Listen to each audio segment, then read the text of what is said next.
This time on Watchers of Tomorrow, the crew is weirdly genre savvy.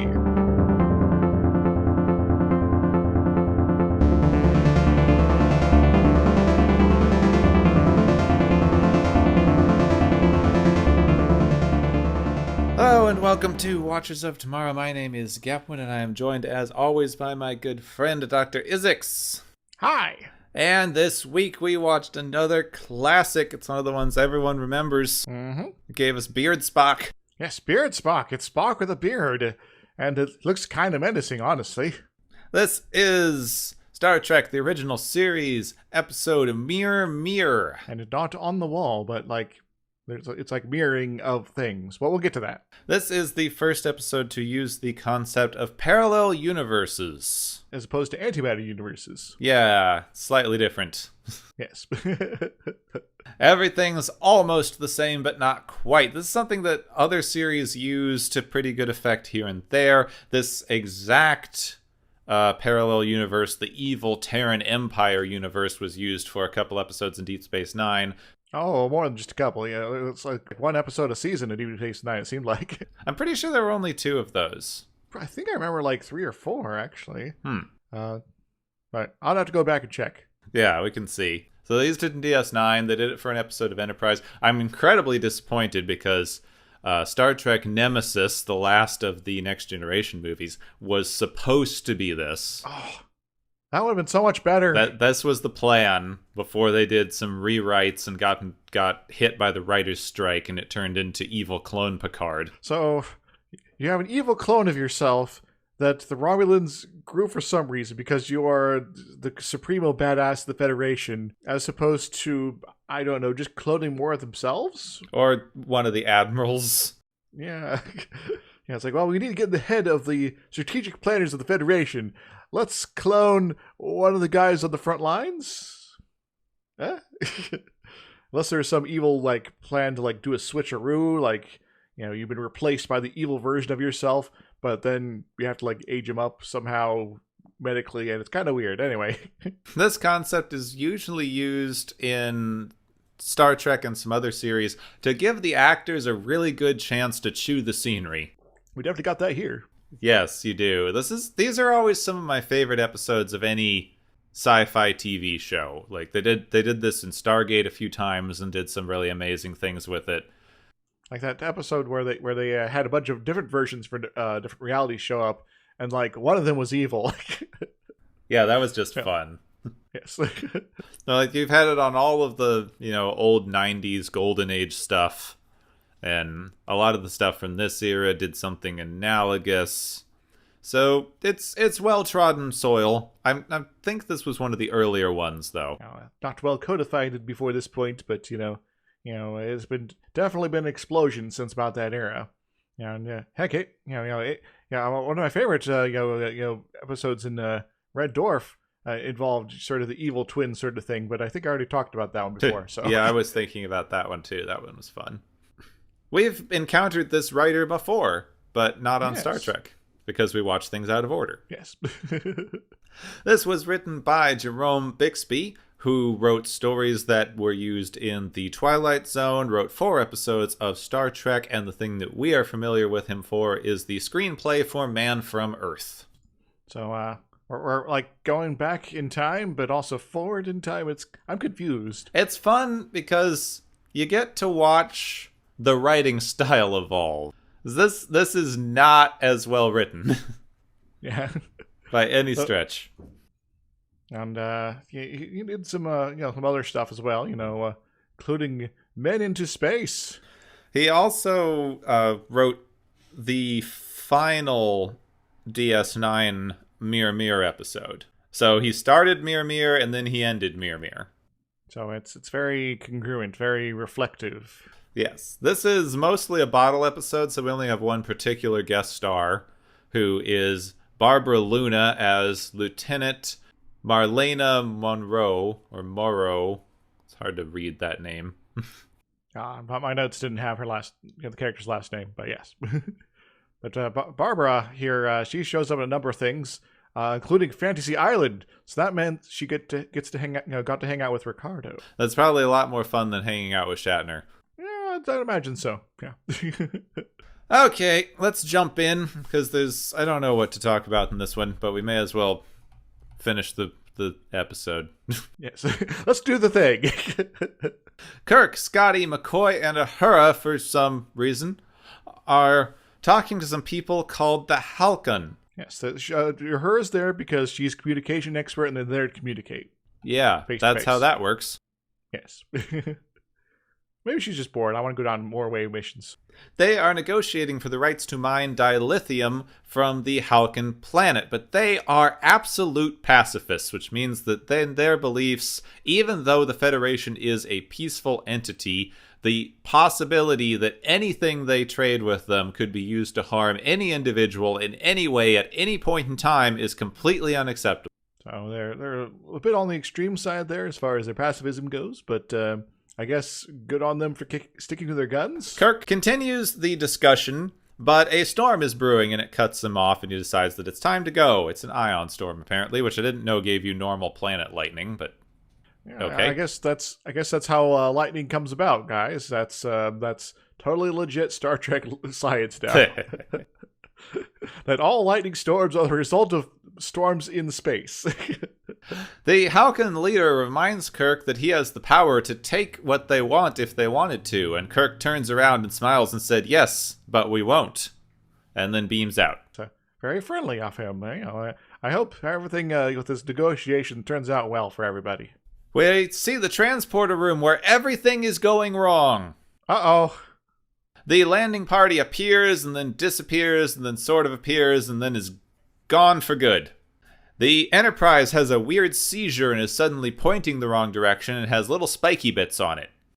Yeah, we went flipped around and given an edginess makeover. Kirk and co. materialize in different uniforms. Well, that was weirdly convenient. Yeah, they change clothes. They're in weird, flowier, sort of metallic-y fabric stuff. It's a lot looser than their normal uniforms. It's a casual, wherever this place is, Friday.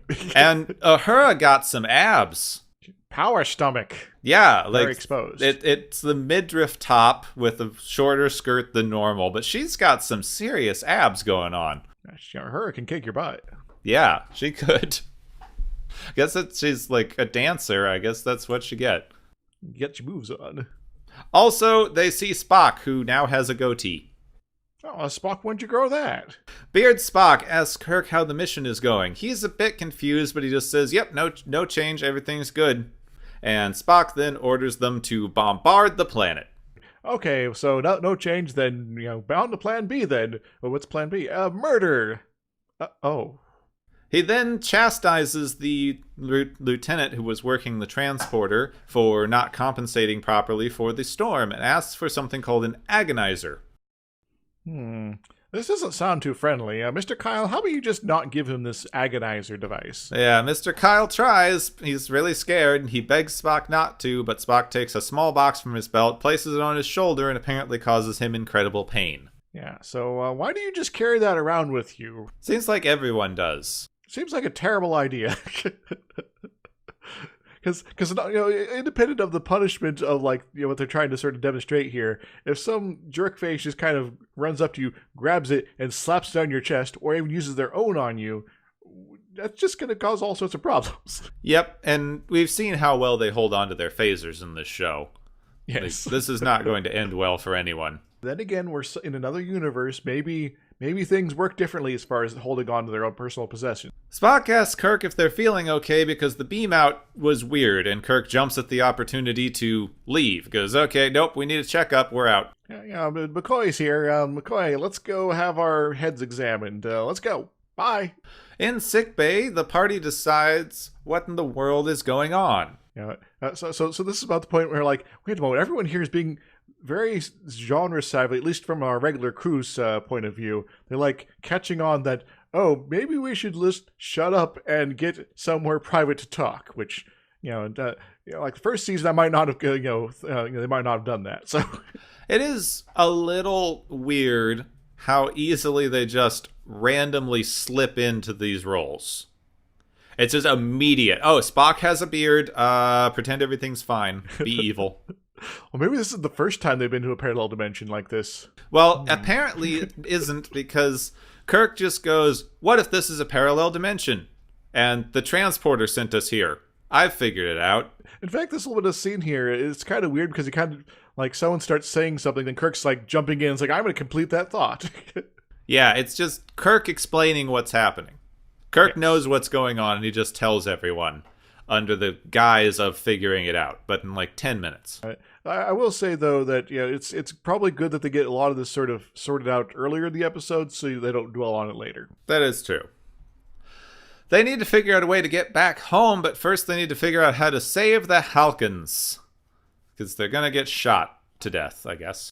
Because the whole murder plan is a default for these crazy fascists that we're hanging out with now. Yeah, don't feel good about that. Seems kind of, I don't know, unethical to just let them be murdered by Spock. Kirk tells Scotty to short out the phasers so it looks like the storm damaged them. Uhura goes to the bridge to learn what their orders were from Starfleet, and Kirk and McCoy read up on what's going on in the ship's library. Oh, very responsible there, everyone. I will also add that Uhura interrupts, the Kirk's ordering McCoy there for a moment because she's apparently filled with self-doubt and she needs to be reassured, because in that situation, I too would probably kind of freaked out. So yeah, though it's unfortunate that she's the only one who has a breakdown and freaks out. Like, they should all be freaked out. Yes, McCoy, I think, would be probably the one who's like the least upset by all this, because like whatever. Yeah, he's drunk anyway. Yeah. Scotty's like, I'm in a ship that's not my own. I'm not sure if I'm going to be able to pull all this magical, nonsense we need to do to get out of here off, because who knows if everything's backwards and reversed and evilly designed, whatever, I might not be able to do it. So maybe my skills can be useless here. And Kirk's like, well, I got to keep my crew safe, but do I have obligation to the crew that's already here at this point? And he can be an interesting sort of pulling apart of his conflicts there. And it's like, maybe I could try to, push this situation in a different direction, which he kind of is doing there. But there could be a whole moral dilemma of, should I interfere here? Is this like a prime directive thing in a matter of weirdness and all this sort of stuff? There's much opportunity here, but we only have an hour, so we have to keep it to just the lady, I guess. There could have been any kind of discussion. That would have been good. Yeah. Uhura gets to the bridge, finds Sulu and Chekhov getting ready to destroy the planet. Sulu goes to Uhura and harasses her for a bit until she slaps him away just as Kirk enters. Yeah, bad Sulu. Don't be like that. This is not that different, though. He does get more into her personal space, but I guess it's different for Sulu, but not other people on the crew. No more so than when he was drunk in the other episode. Forgot about that. Probably was trying to forget. Uhura tells Kirk that they are ordered to destroy the planet if the Halkans don't cooperate, with no options for any other course of action. Meanwhile, Scotty was locked out of the room for the phasers by a big old guard, and so wasn't able to turn them off. Yes, and this is where we find out that Sulu's the security chief, and only with his approval can people go into certain areas of the ship. Yeah, I'm pretty sure this is the first time they've ever said what Sulu's job is. Which I'm not sure if that's like his normal job in the regular universe, but it's definitely the case in here.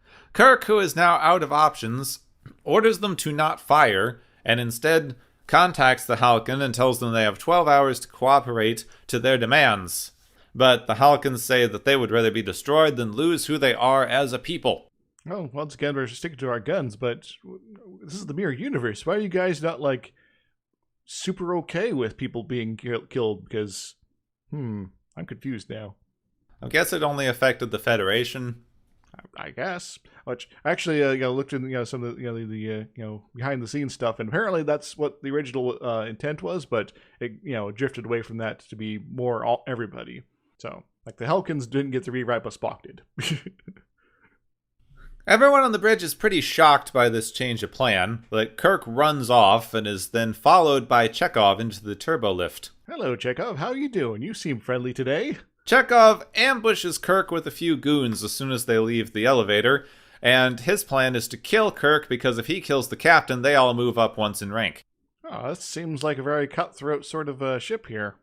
After a brief fight, one of Chekhov's men betrays him and sides with the captain just before Kirk's own guards show up and take Chekhov off to something called the booth. The booth. This is going to be a phone booth, isn't it? Yeah, sure. He's going to change into Superman and fly away. And save the day. But it's like, seriously, Kirk, this seems like a menacing thing. You should maybe try to put some things together and maybe try to steer the situation. But I don't know. I guess Chekhov did just try to kill him, so maybe he's okay with it. I suppose. You could, check into that. Yeah. The last time you saw a booth, it was those disintegration thingies on the war planet. Indeed. So booths should be something you have particular dislike of, generally. Kirk, tired from his attempted assassination, goes back to his quarters and is joined by McCoy and Scotty as they ask the computer to just basically calculate everything they already know. The upshot of this is they find out that they can use the transporter to get back. Excellent. We have a solution, as opposed to a half-assed guess. Scotty says he can rework the engines so that they will power the transporters and do what they need, but they're going to need Uhura to create a distraction on the bridge later so that they don't catch on to what they're doing. Because in a ship like this, security has already been demonstrated to be very tight. So, there might be suspicion and, paranoia. And that seems to be one of the general rules here, is that everyone's kind of out to get each other. At this point, I guess because this is the first chance they've had a little bit of downtime, they have the realization that their evil counterparts are probably on their ship. Uh-oh. Is evil Kirk taking over and flying the Enterprise into the planet? We immediately cut to evil Kirk being arrested by Spock. Oh. And he's just thrown in prison with the rest of the landing party. So I guess, our normal Spock is actually also genre savvy today. Yep, Spock always knows what's up. Kirk then meets up with Beard Spock, who's glad that Kirk was not killed because he doesn't want to be captain and have a big old target painted on his back. Yeah, given what we've seen so far, that seems like a very logical thing. They view Chekhov being tortured in what is revealed to be the agony booth, just to show us that things are still awful. Just so we're clear, everybody, these guys are in fact torturing Chekhov. Apparently to death, because they ask if he wants to give them the full course, and Kirk's like, I haven't decided yet. But it warrants death, I haven't decided yet. Spock tells Kirk that he has disobeyed orders from Starfleet Command and is now in danger, which is unfortunate since he doesn't want to be captain. It's like, well, I will have to kill you, otherwise someone will probably kill me, Captain. Don't make it so I have to kill you, please. Spock then leaves, and Kirk orders Chekhov be let go and just confined to quarters. So more confusing stuff from Captain Kirk that everyone doesn't question. Captain Kirk here, he's either plotting something or he's trying to get himself killed? Scotty and McCoy get into engineering, where they start working on the transporter. Get out of here. Meanwhile, Kirk goes back to his quarters and finds a woman laying on the bed. Oh, hello, lady. This isn't your quarters. What are you doing here? This whole thing is awkward and long and slowly paced, so we're going to have a quick summary in a summary here.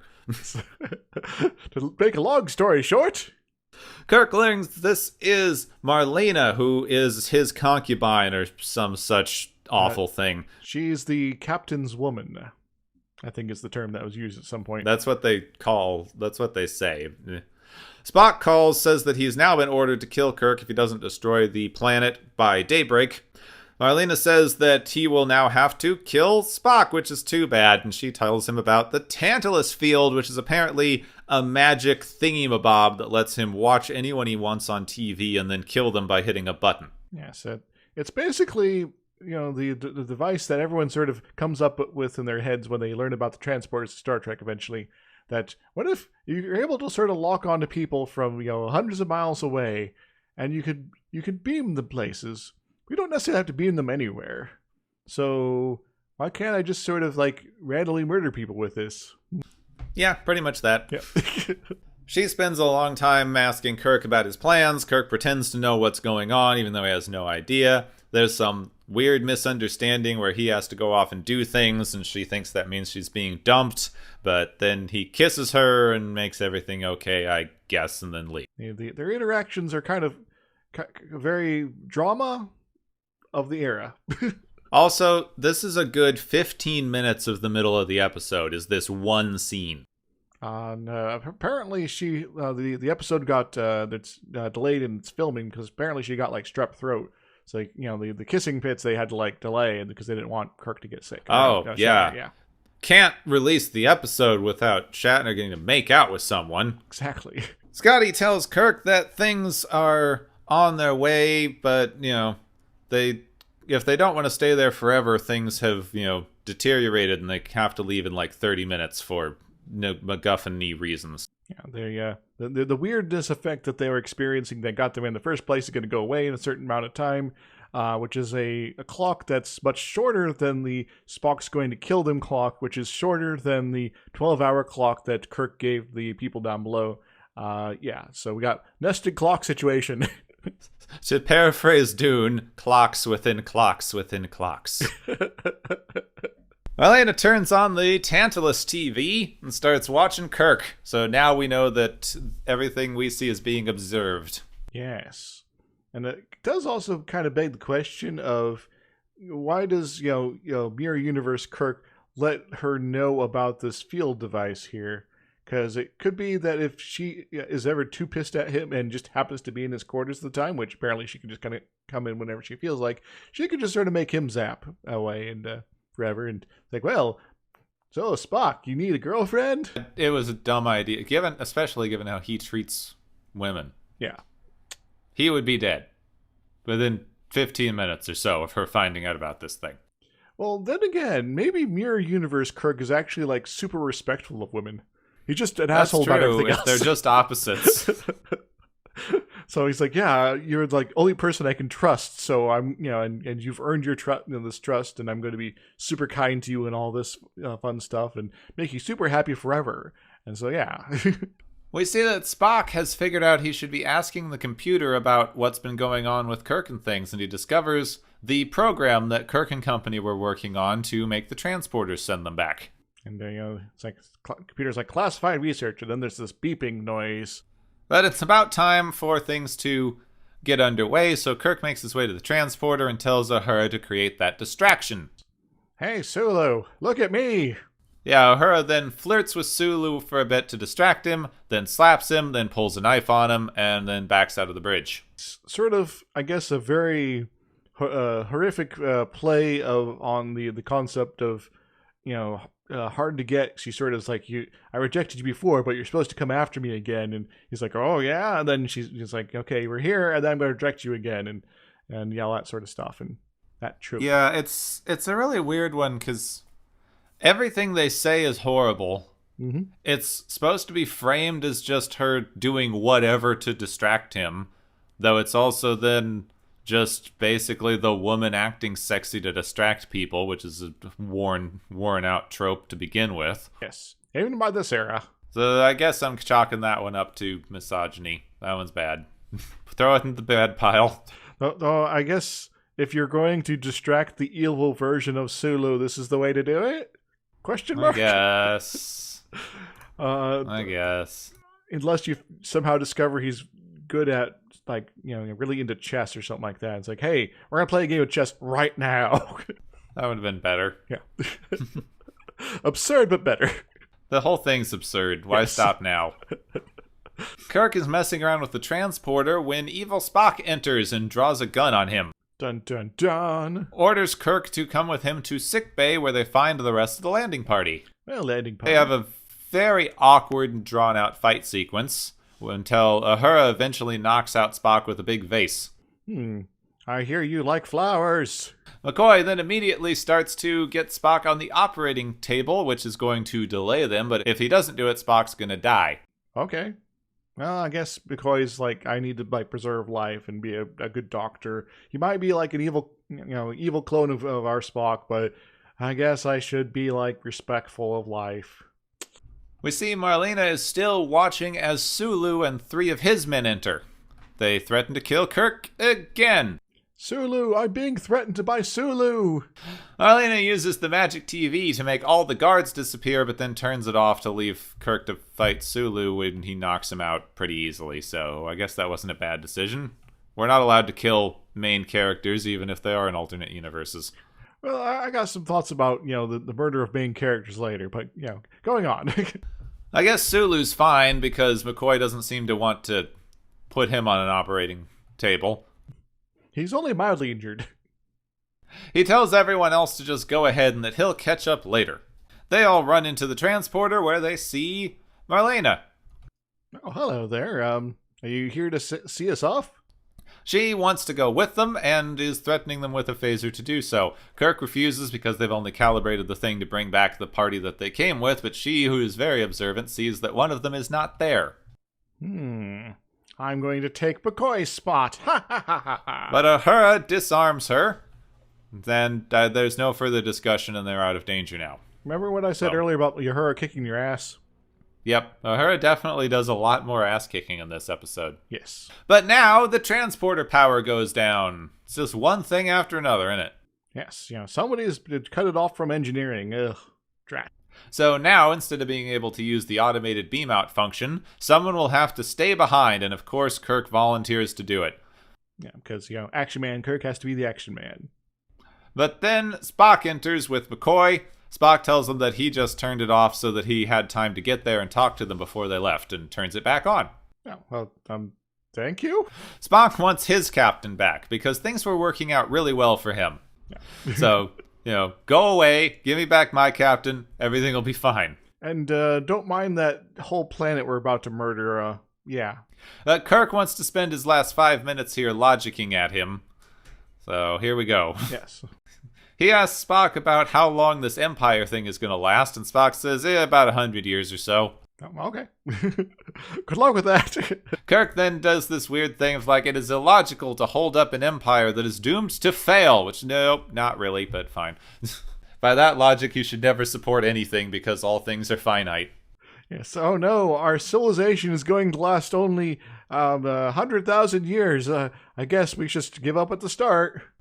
But then he tells Spock that he could use his logic and he could improve stuff. He could find a logical reason not to kill the planet and make it stick, and he could improve the Empire. And Spock goes, I'll get killed if I do that. And then Kirk goes, oh yeah, I've got a magic machine that'll let you take over the universe. Spock goes, yes. This magic machine, you say? Maybe I don't need my old Kirk back. They leave. Spock says, Captain, I will consider it. Which I guess means I'm going to change the world. Sometimes, change does start with someone getting the idea in their head that maybe things could be better. So I guess good.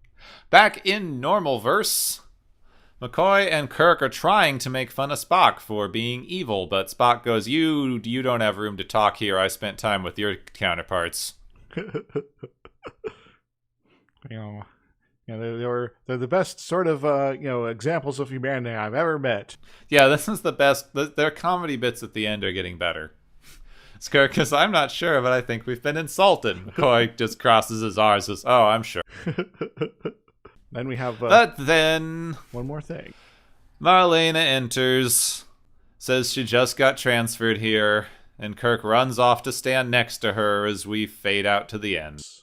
I would like to point out that this little bit at the end with Marlena was actually repurposed for another episode of Star Trek down the line.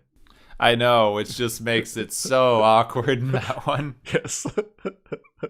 Just this weird Kirk smile, it's kind of creepy, and yeah. I love it. We're not going to go hugely into it, but if people have not seen the DS9 episode Trials and Tribulations, it is probably the best episode of DS9 hands down, and they use a lot of things from the original series in it. Yes, recut bits, and composited of the DS9 actors into scenes that are in the original series. But we'll talk a lot more about that when we get to that episode. So. In 5 years, or in the Trouble with Tribbles originally too. That's true, yeah. This reminds me of something. Another episode of Star Trek. I've been so very, very torn on what to say about Mir Mir. Yeah, same thing, because we've already kind of touched on that the alternative universe thing is sort of a well-established trope to us and probably a lot of our viewers or listeners, I guess. And so it's something that we kind of thought about as a society a lot. So yeah, where do we go from there? Well, part of the thing with this for me is Mirror Mirror used to be one of my favorite episodes when I was a kid. Mm-hmm.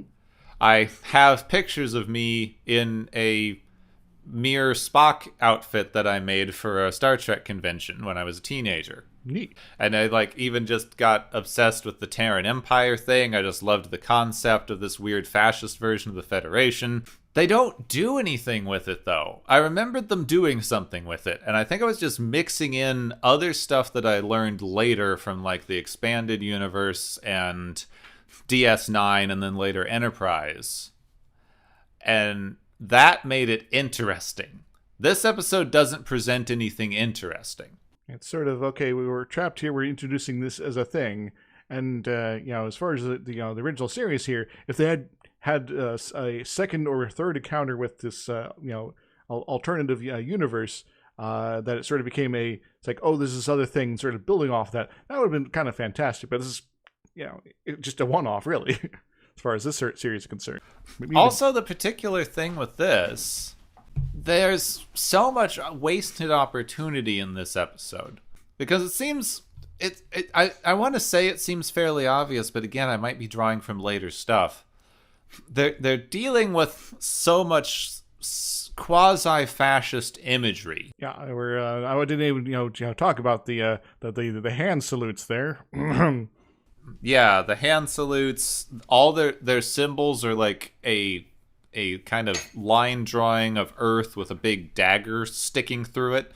When you want to stab your planets.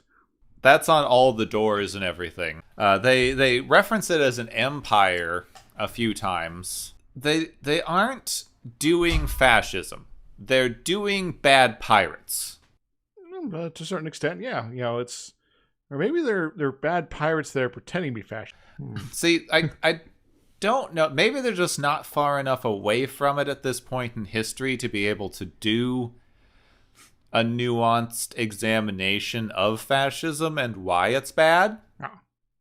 But if this was an actual kind of fascist organization, the internal structure would be fine. Like, your military would still run normally. You wouldn't have this killing each other for advancement and everyone hiring private goons on the ship.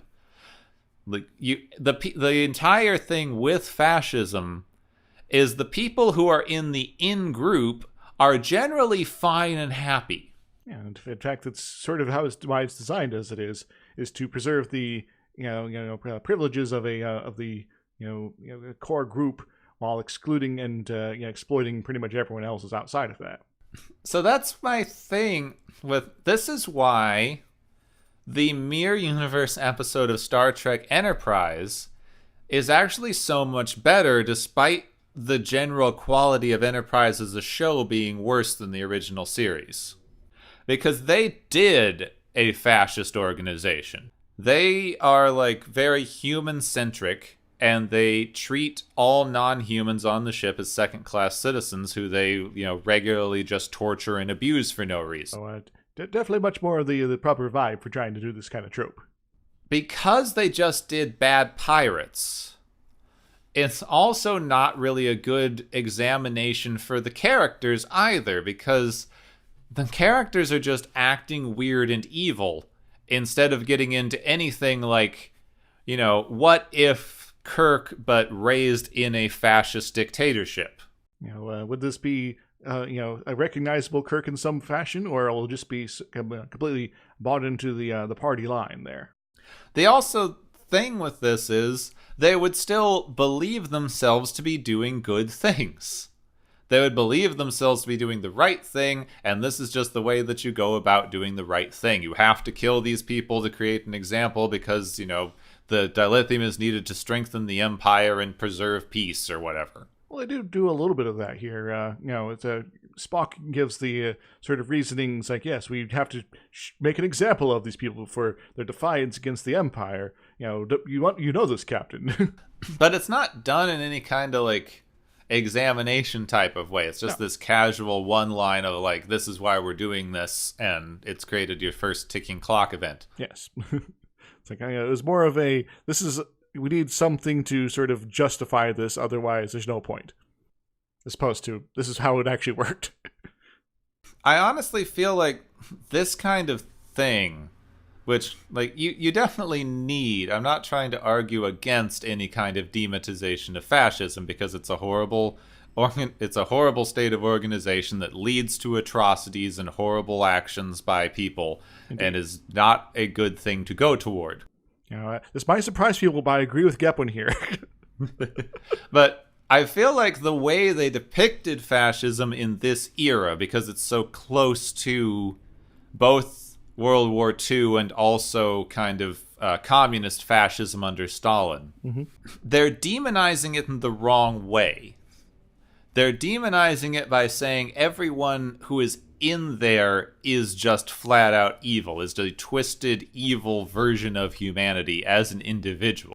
But the problem is that, if you were to go into your early 1940s Germany before before the Allied invasion and all that, the run of the mill like suburbanite fascists there were friendly people who just went to barbecues or did whatever I guess the equivalent would be in Germany at the time, it's like, oh yeah, there's all this stuff going on in the war, and we're doing our part, our little Billy's gone off to fight and things like that, but everything's hunky dory, and how are the kids, and it's sort of a there's it might seem kind of like bizarro to think about folks living in that situation, sort of acting normal, because everyone has this sort of Hollywood vision of this curled mustache and this over the top iconography literally everywhere, but the thing about fascism is that one of the things that makes it very potent is how it can turn normal people into endorsing a system that is just horrific. Yeah, so what if you showed up on this ship and it was shinier and cleaner looking and everyone was a little bit more disciplined but seemed to be doing better and kept talking about how much good they were doing for the universe, and then everyone is like confused and they're still trying to blend in, but they're like, oh, what's going on? Why is everything going so much better here? And then they're like, oh, they didn't agree with us, bomb the planet, and they're like, oh my god, this is horrible. Yeah. That would have been a more 1-2 punch there as far as effectiveness goes. Because fascism, as I said before, is very, it's designed to be seductive. But I understand you can't do that in this era because you're still working off of the propaganda image of fascism coming out of World War II. Yes. So you have to stick with that version at least for a while because that's what's in the public consciousness. Mm-hmm. It's just not a very good or nuanced exploration of what's going on, and it makes me feel like there's a lot of missed opportunities. It's like, Star Trek, you had an opportunity to be once again ahead of your time, but you kind of bungled it. Sorry. Even with Spock, they have such a weird relationship with logic on this show. I guess the way logic tends to work in this show is that someone comes up with an idea and it's like, okay, I'm going to lead you through a series of logical hoops that gets you to exactly the conclusion I want you to make, and you're going to assume that this is just how logic works, and that the person who is being who's attempting to be logical and led through this process isn't ever going to consider alternative option. The other weird thing with it, though, aside from them not using it particularly well, how they actually think of logic as a concept seems to be this weird shifting point they can't quite pin down. Because you're supposed to not like Spock for being completely logical, but you're supposed to like Kirk for being completely logical, unless you're supposed to like Kirk for being completely emotional. In which case you double hate Spock. And I wanted them to do more with the logic, because you could have this very interesting thing to show how logic can be used to justify anything. Just kind of comes down to what your initial premises are, what your particularly collected evidence is, and how you happen to put it together on your first try. Yeah, your only particular problem that you hit when you're using logic is where your premises start. But you have to have some, framework for picking your premises. And if you're working out of a fascist framework, you're going to pick fascist premises. Exactly. Then after that, the logic will follow normally. It will all make sense. It will be internally consistent, and it will get you to a horrific conclusion. More important to be, more consideration needs to be put into that realization of your premises. And it's weird that they treated Spock like he was better than everyone else in here, partially because he was thinking logic. So he's like the nicest person they encounter in this universe. And in the universe, the justification is that he doesn't want to die. Well, it's also a very interesting one because it's basically giving you a good propaganda version of libertarian enlightened self-interest. Oh, but yeah. Because you're supposed to look at this and go, well, Kirk, like Spock, is looking out for himself. He's only looking out for himself. I guess. But because looking out for himself involves keeping other people safe, look how well that's working out. So this does kind of remind me of another take I've heard about the mirror universe, that it isn't, quote, the evil version of everyone, but the version of everyone that is generally more self-interested, and so that it's very and so as opposed to having high ideals about universal brotherhood or whatever, you got a nation state that is built about domination and conquest for the people, and so and then in the case of Spock, he's like, well, my self-interest version is I'm not going to necessarily consider the needs of the many. I'm just going to consider the needs of the Spock. But he doesn't exactly. Like, he gives this kind of line of, like, not wanting the target on his back, but he's still the second in command. Yes. He has a significant target on his back. He still needs to hire bodyguards and goons and things. Yes, and he has to watch out for the guy on above him as well, who also has this death device. Yeah, he has to watch out not to threaten Kirk too much. But he also has to watch out for everyone below him. I mean, arguably, being the captain paints a bigger target on your back from everyone below you, but you only have to watch out in one direction. I guess, I was, I haven't read the book, so forgive me on this, but I did watch the movie adaptation of the Color of Magic by the Terry Pratchett, right? And it involves a plot involving a wizard who's basically murdering his way up to the chain of command. And it's like, yeah, you don't start with killing the guy up top. You wait for that guy until near the end. You take out everyone in between you and that guy until you're in the right position to pull it off. Yeah, if you kill the guy at the top, you don't get to just take over. Yeah. And who knows, maybe along the lines you'll be putting someone in with the more capabilities up top that you're not going to be able to handle. But if they are the last person between you and the guy who is on top, then you might be able to team up against that character. Well, I wish they did more with the logic on Spock, because it would be a very, very interesting opportunity to examine what happens when you try to have emotionless logic disconnected from morality, or with a different set of morality.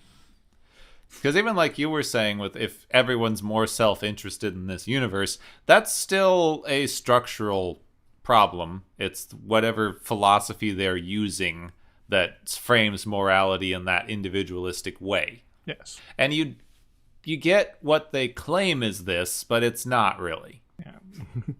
Trying to square those two things, too. The end is really weird, because they try to have Spock convinced logically that supporting this empire is wrong. But the only things that they give him for doing so are that the empire is going to fail, which I suppose is more self-interest because you won't want to be part of a failed empire, and that he can have ultimate power. The only thing that they tell Spock that convinces him of any possibility of changing the system is that he can have ultimate power. Ultimate power, that the power to basically remake the world as you see fit. It's very dangerous, even for someone who is supposed to be more logical than everyone else in this universe. Because, once again, different premises, you could potentially become just as much a monster as everyone else is, and, all that fun jazz. However, I will point out, didn't Spock also mind meld with McCoy at one point? Yep. So maybe he stole all his thoughts, including his base premises, and he's still kind of sorting them out at the end there. Maybe? I mean, if he mind melded with McCoy, he should have just been going, oh, wow, the other universe is way racist. Like, I managed to do okay here, and then no one insults me for being a Vulcan. But this McCoy character, wow, he really hates me in this other universe. I feel like the other problem that we hit in trying to examine what they're trying to do here, they don't give you enough information on how anything here works. True. They give you a little bit of like, the Federation is evil now.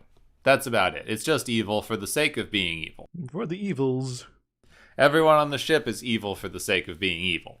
And the characters aren't different enough. It shows you just how evil the characters usually are. Well, here's maybe an idea that would require, more things to be in the episode to really justify it. But what if the wackiness of this particular Enterprise is more unique as far as this Terran Empire is concerned? That maybe the pain discipline is like a Kirk special. That he's just that kind of weirdo. That everyone has to be suffering in the pain, and the burning your way to the top stuff is happens more here because he's sort of cultivating a local culture of it. That maybe things are a little different further afield. That would be better. They still didn't, say any of it. Yes. But it would kind of require that certain things to be sort of treated differently. Like maybe everyone's like kind of super okay with this new friendlier Kirk, and they're like, maybe we don't want him to go. He's less of an asshole. That could be more interesting. Instead, he slips into the role so easily. Mm-hmm. He doesn't really act any different than he normally does. People get a little bit suspicious from him not wanting to kill as many people. You're not as bloodthirsty as usual. This is out of the ordinary. But like, everyone acts more or less the same way that they always do. Yeah, including the people who are supposed to be part of this, evil empire universe. I will say that Chekhov was a little bit more murder happy, but only slightly. Yeah, only a little bit. He's still laughing his head off at the things. It's just Sulu did exactly this during the drunk episode. There's nothing new. Wait a moment. What if this is just a continuation of the drunk episode? That everything in this Enterprise is the result of them managing to get out of the situation without being killed, and they're just, and the disease has taken its full course. So the entire thing is actually just everyone in the Federation has the drunk disease. Yep. The Enterprise spread it around, and 6 months later, it's like, yeah, we don't need a Federation. Let's have some sort of crazy empire, man. Could be more interesting.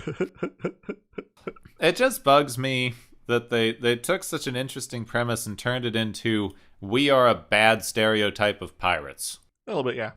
Opportunity that was missed, I think, is perhaps the takeaway for all that. And I don't know. We can go in more to what they could have done. The problem that I'm hitting here is the episode's not actually trying to discuss anything.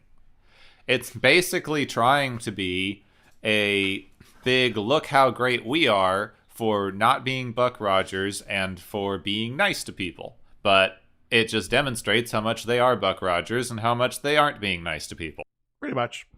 I guess in a even less favorable view, if that can be had, it's basically, let's have a situation where we have some drama, and that's kind of all it. Yeah, but they didn't even do that. Yeah, well, they tried to. It just some exchanges were kind of interesting as far as like how the actors sort of pull it off, but the content maybe just doesn't quite work. So, and they took out anything interesting from anything interesting from the drama, and they didn't give enough time to develop anything. Frustratingly, because they needed the big bit in the middle where Kirk makes out with someone. It establishes that this alternative Kirk is someone who's not married to the Enterprise. Oh, I guess that's true. There you go. The other thing that I just realized that I think was the thing that made this episode really not function as well as it should have. They brought the entire main cast over. It would have been better if it was just one person, if it was maybe just Scotty or something, because then you'd get to see how evil Kirk works, and you get to see evil McCoy. Yes, you get to see all the interesting characters. As opposed to just a few moments with, them ranting and raving in a cell. Yeah, you get evil Spock, who's not that different from normal Spock, and that's it. Everyone else is a side character. Well, how about like make it even like super extreme? Like it's like that Lieutenant Kyle guy was like down on as part of the away team, and he comes up, and then just on his own, and then everything's so different, and he's like, oh dear, I'm a red shirt and I'm in a parallel universe. Oh no. You would have had to do it with someone you know. This could have been a really good Chekhov episode. Oh yeah, give him a little bit of focus. Because so far we really had comic relief so far. So the other thing that you could have done too is just done it with DS9 rules where they don't have to switch bodies. Yeah, you could have had Kirk and somebody go over, and Kirk and whoever are still there, just the evil version. Yes. Have all four show up, and then they run into their themselves, and a big fist fight breaks out. Uhura beats them all down. Yes, but which one is the question?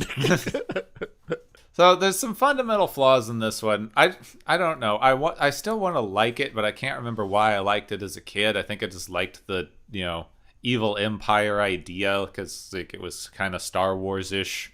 I did have a little bit of fun because I do enjoy some levels of chewing the scenery. So, yeah, the only problem you hit with this is they already chew the scenery so much in the normal show. Yeah. You can't really go up much from there. But they're chewing it a different way. Kind of.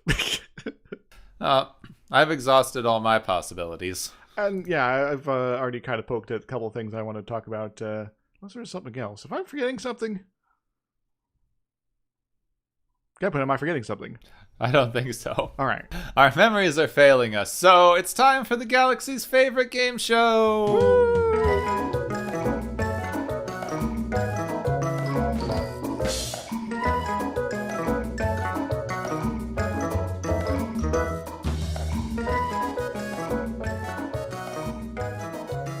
Hello there.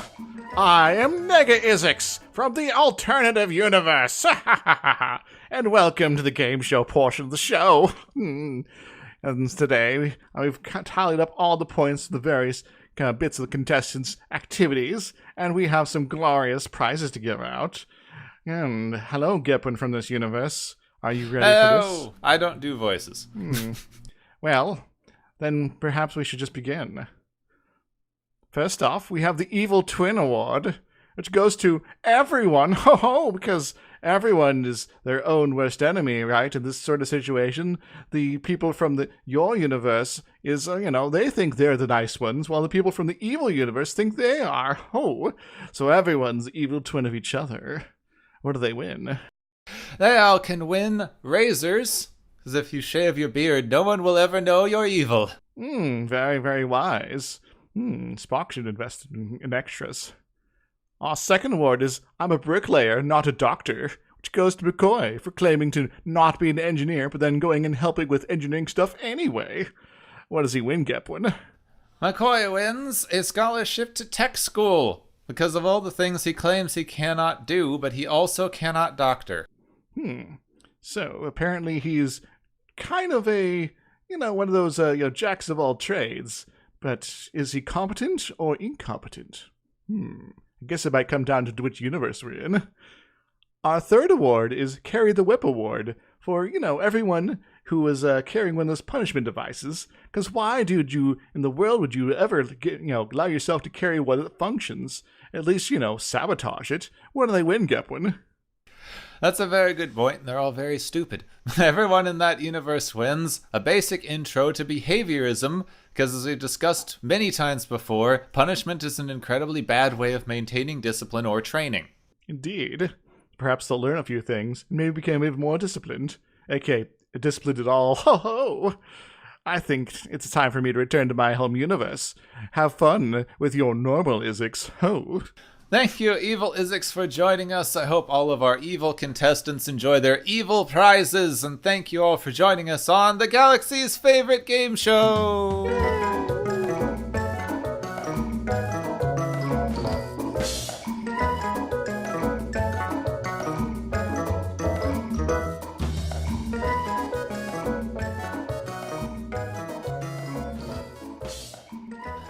And we're back to normal space, I guess. Yeah, that was weird. Where was I? Next week, the Apple. Are we getting Macintoshes? Yeah, that would be better. Hooray! I remember this one. I've seen it. They lose orbit again. Oh, they should stop coming in so close to planets. They really should. I don't know I remember this one being awkward as all get out. I guess we'll find out if it's more awkward now, or does it get better with age somehow? It might be. The apple is a fairly obvious reference to the biblical story. Yeah, something about, trees of knowledge, maybe? Maybe. Or giant snake totem lizard things of knowledge. Yes. Temptation of I'm going to whisper you to do things, I guess. Yeah, I don't remember enough about this one. There's some people in red face. That's fun. Uh-oh. I don't think I've seen this one, so... Yeah, weird wigs. So they meet proper aliens. They got weird wigs and face paint. Well, that's something at least. And they all worship a stone deity thingy, and the Enterprise is going to crash. That's about all I remember. I'm looking at some photos now, and there's some glowing eyes involved. Excellent. Yep. That would be the thing. Yes. Well, we'll figure out what on earth is going on with that, and hopefully have an episode that doesn't waste an interesting premise. Yes. Though I'm not hopeful. Well, maybe we'll avoid wasting interesting premise, but then give us a premise that makes us uncomfortable in other ways. It seems likely. Yeah. And we'll find out how uncomfortable that is next week on Watchers of Tomorrow. Next time on Watchers of Tomorrow, everyone's to be sacrificed to the final incarnation of Skynet.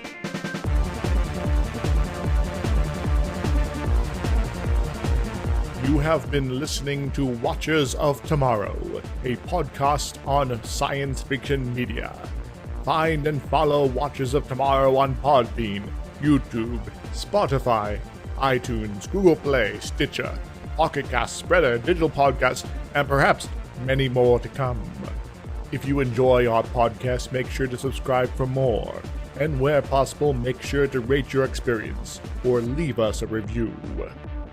You may find Gepwin on youtube.com/Gepwin and Twitter @Gepwin. You may find me, Dr. Izix, on youtube.com/Dr. Izix and Twitter @IzixLP. Music is Waveform and Mori's Principle, both by DRKRN. You can also check out the Watchers of Tomorrow Discord channel. Make sure to share the experience with your friends, family, enemies, and alien overlords. If you feel you are suffering from transporter syndrome, please be aware that the next time you step off the transporter, that you, that is now, no longer exists.